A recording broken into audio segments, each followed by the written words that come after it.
Jetzt gehen wir weiter. Ein anderes Stück noch.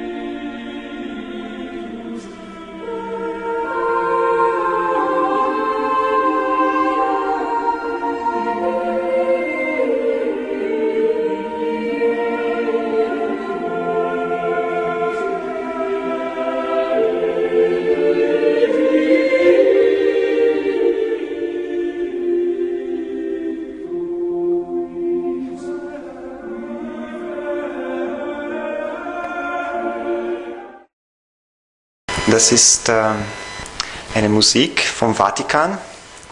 Man kann im Internet die Sixtinische Kapelle anschauen in Rom und da hört man diese Musik im Internet. Und daher, das geht um die Ehrfurcht. Sie haben zumindest so gedacht.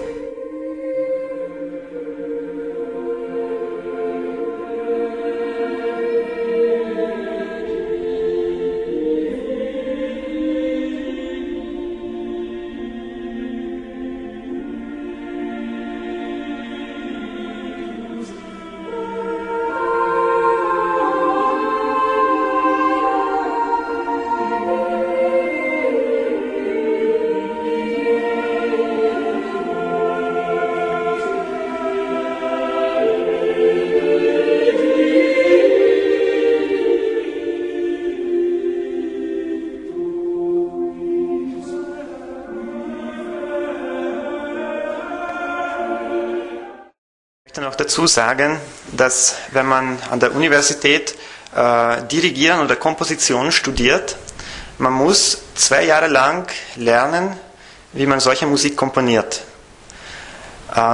Es hat ganz spezifische Regeln. Am Anfang darf nur eine Stimme beginnen, dann kommt die zweite dazu und so weiter. Und es gibt hunderte Regeln dafür, wie die Stimmen, in welchem Verhältnis sie stehen müssen, damit die Musik ausgewogen ist, kontrapunktisch ist und ehrfürchtig bleibt.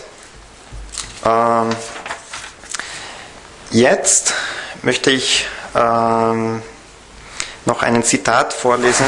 Es geht um Filmmusik, dass die Filmmusik auch aus diesen Figuren lebt, auf Figuren baut auf verschiedene Emotionen. Also hier geht es darum, das ist ein Zitat von Adolf Graul aus dem Buch Rock, Pop und Technomusik und ihre Wirkungen. Hier das. Ich lese gleich den Zitat. Auch für beruflich komponierende Filmkomponisten unserer Zeit gibt es deshalb seit langer Zeit tabellarisch zusammengestellte musikalische Arbeitshilfen, wo ganz stereotypische, für die allgemeine Filmpraxis bewährte Klangbausteine aufgelistet wurden, zur Auswahl für die musikalischen Untermalung verschiedener Beispiele von Filmdarstellungen. Diese Praxis bestätigt, dass die Ausdruckswirkung von Musik nicht vorwiegend durch die musikalischen Geschmacksrichtungen der verschiedenen Hörer bestimmt wird, sondern maßgeblich durch die spezielle kompositorische Struktur der Musik. Musik kann natürlich nicht nur die 7 Gefühle ausdrücken, die ich da gezeigt habe mit dem Kurvenform, sondern Musik kann auch viele andere Gefühle auch ausdrücken, zum Beispiel auch Stolz oder Lässigkeit. Und jetzt, ab jetzt möchte ich sprechen über Jazz, Rock und Pop und Gospelmusik und alles, was noch dazugehört. Und besonders über Lässigkeit auch. Die Geschichte von diesen Musikstilen. Hier habe ich einen kurzen Überblick der Entstehungsgeschichte der modernen Unterhaltungsmusik aufgelistet. Es stammt aus einem Unterrichtsmaterial für Musikunterricht der AHS. Es hat eigentlich die ganze Geschichte mit dem afrikanischen kultischen Musik von 500 vor Christi begonnen. Hier zu nennen ist das Voodoo-Zauber mit Trance-Tanz und Trommelrhythmen. Diese Musik wurde dann von Schwarzafrikanern in die Südstaaten Amerikas gebracht, wo 1900 daraus der Jazz entstanden ist. Daraus haben sich weitere Musikstile entwickelt, die aber immer die gleichen Wurzeln und Musikbausteine haben. Also es geht hier nicht darum, dass es schwarze Leute diese Musik haben. Es könnten auch weiße Leute sein, die diese Musik spielen. Es geht darum, dass es eine kultische Musik war in Afrika, in nicht christlichen, sondern in götzendienerischen Religionen. Und das hat sich weiterentwickelt. Also diese Musik war eine Kultmusik, ein Instrument dazu, mit den Göttern die Kontakte aufzunehmen.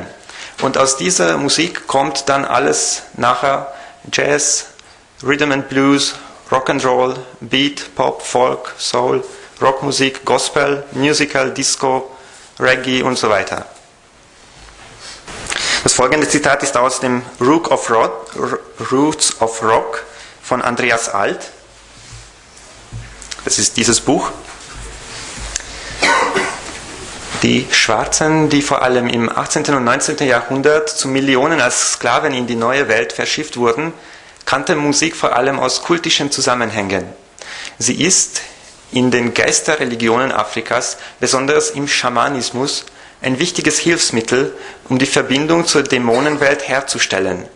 Der dominierende Rhythmus von Trommeln und Rasseln führt einen Trance-Zustand herbei, die Schnittstelle mit der anderen Realität.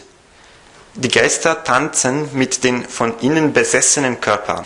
Ich möchte euch einen kurzen Ausschnitt aus einer Dokumentation zeigen, die im Kultursender Arte ausgestrahlt wurde. Er war es, den Dutzende von Musikern nachahmten, als sie einen neuen Stil erfanden, rüde und spontan, den Jazz.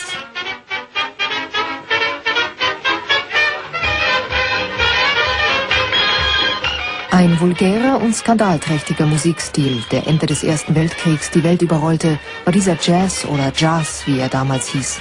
Dies unterstrich seine zweifelhafte Herkunft noch deutlicher. Jazz-Music, Ass-Music, Orgasm-Music, Arsch- und Orgasmusmusik also.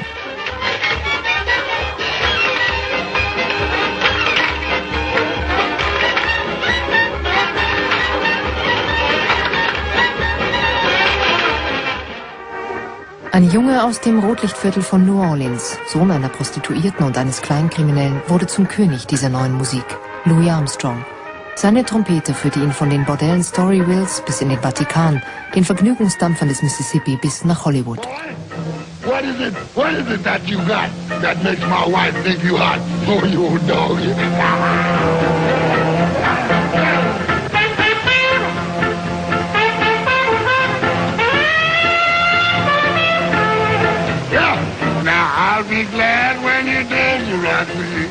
Mit seiner ungezwungenen Lässigkeit verkörperte er den Jazz wie kein zweiter. In seiner Musik, bei seinen Songs, aber auch im Umgang mit Menschen und Institutionen. Er spielte nach den Regeln der Weißen und des Showbusiness und störte sich nicht an ihrer herablassenden Art. Für sie blieb ein Schwarzer, so genial er auch war, ein Wilder.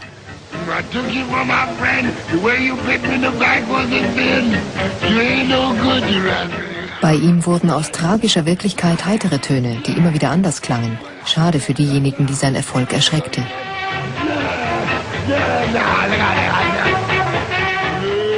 Louis Armstrong gab vor, sie zu ignorieren, aber mit seiner Trompete und seinen Songs antwortete er ihnen doch mit einer Mischung aus Frohsinn und Melancholie, die er dem Blues entlehnt hatte.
Aus Louis Armstrongs Trompete ertönte der Jazz als Soundtrack der 20er Jahre.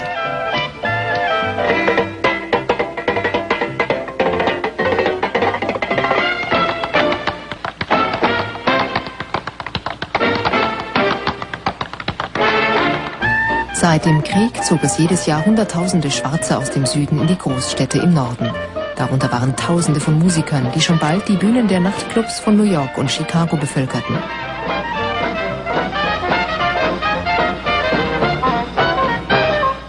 Zur Prohibitionszeit trieb das Nachtleben wilde Blüten.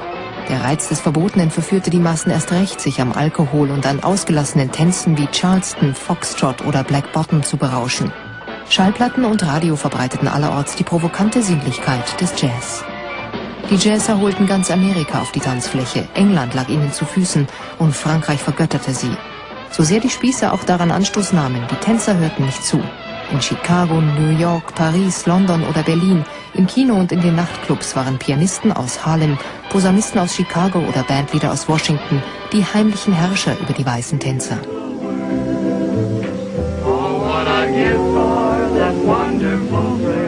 Schwarze also, die von den Weißen bewundert wurden und damit den Traum des schwarzen Intellektuellen W.E.B. Du Bois wahrmachten, der Anfang der 20er Jahre in seiner Zeitschrift schrieb: Genug der geistigen Ketten, die unsere Seele klein halten.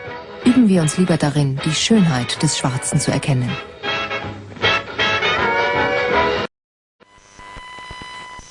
Also dieser Film sagt eigentlich, dass Jazz eher vulgär und lässig ist. Und das ist eine typische Unterhaltungsmusik. Das nächste Zitat stammt von Ellen White aus dem Buch Counsels to Parents, Teachers and Students.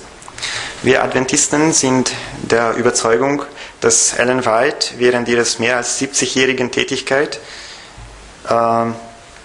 die biblische Gabe der Prophetie ausgeübt hat.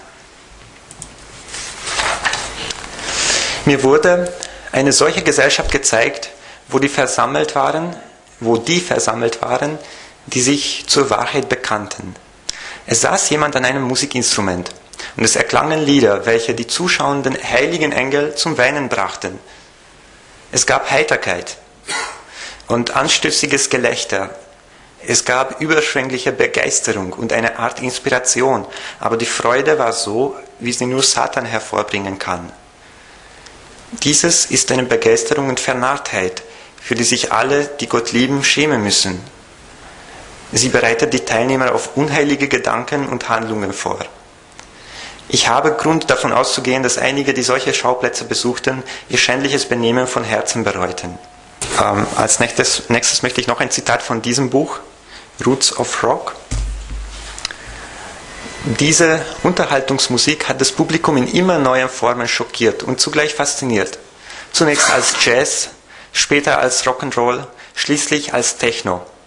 Sie ist in erster Linie Tanzmusik und sie erzeugt bei Zuhörer nicht ein Gefühl von Erhabenheit oder Glück wie klassische Kompositionen, sondern möchte ihn aufputschen, ihn dazu bringen, aus sich herauszugehen und Grenzen zu überschreiten.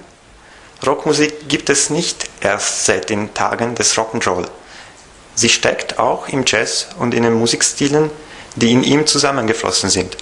Also eigentlich alle Stilrichtungen der modernen Unterhaltungsmusik basieren auf den gleichen rhythmischen Strukturen, die aus den afrikanischen Kultmusik kommen und haben deswegen im Endeffekt die gleiche Wirkung. Rock mag aggressiver sein, Techno mag mit ihren elektronischen Klängen uns in einer Fantasy-Welt verführen, oder Gospel mag eher religiös scheinen und Jazz vielleicht nostalgisch, aber im Endeffekt geht es immer um den gleichen Rhythmus.